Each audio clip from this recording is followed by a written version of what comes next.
Hartlik goeiemôre, mag hierdie baie ryklik seën sy wonderlike doel in die hart en lewe ook so bereik. Nou lieve vriende, daar kom ook kere in ons lewe wat ons maar die water moet oorsteek om aan die ander kant te kom. So 'n krisistyd gebeur ook in 'n kind van die Here se lewe wanneer hy vervul moet word met die Heilige Gees.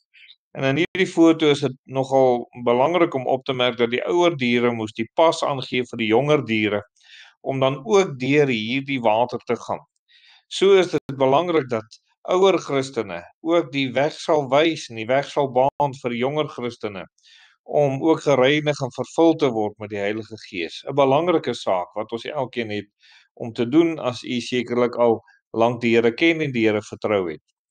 Nou ons deel met u, liewe vriende, die verskil tussen redding en vervulling met die Heilige Gees.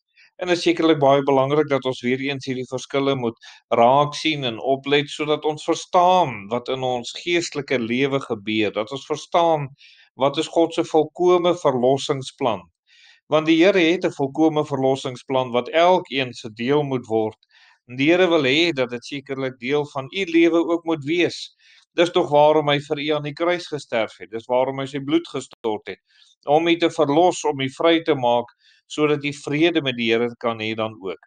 Nou lieve vriende, wat redding betref, handel redding meer oor uiterlike sondes. Natuurlik word ons verlos van die Satan, maar oor uiterlike sondes. 1 Korintiërs 6 vers 10 sê, moenie dwaal nie, geen oorreder of afgodedienaar of egbreker of wellusteling of sodomiet of diewe of gierigaards of dronkaards of kwaadsprekers of rowers sal die koninkryk van God beerwe nie. En dis hierdie uiterlike sondes wat hoofsaaklik nogal vir mense wys, jong, jy is nie gered nie, jy is nog 'n kind van die duiwel, jy moet gered word.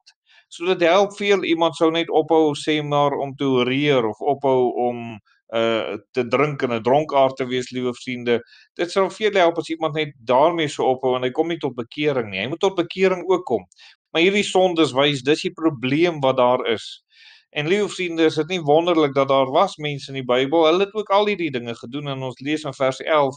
En dit was sommige van julle, maar julle laat afwas, maar julle is geheilig, maar julle is geregverdig in die naam van die Here Jesus en deur die Gees van ons God.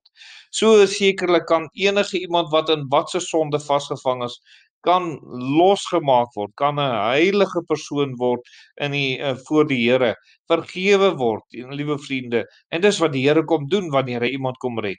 So hierdie sondes wys ek is nie gered nie en dit kan jou dryf na 'n punt toe om te sê Here kom red my. En mag jy op daardie plek wees wat jy die Here kom vertrou het om jy ook so te kom red en weet dat jy verander is. Nou vervulling, liewe vriende, handel meer oor innerlike sondes. Ons sien dit veral in die positiewe wat ons moet wees en ons nie is nie.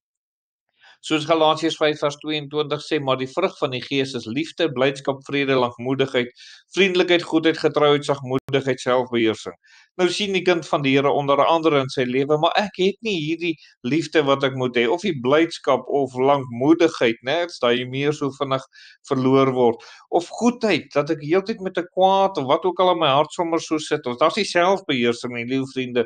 En dan ander sake, ander teksverse wat ook wys op oorwinning, dat ek in oorwinning lewe, in gebedslewe, en ek kom agter ek het dit nie, en dit dryf my om die Here te kom soek. Dis hoekom daar in Romeine 7 vers 15 staan, maar wat ek doen, weet ek nie, want wat ek wil, dit doen ek nie, maar wat ek haat, dit doen ek.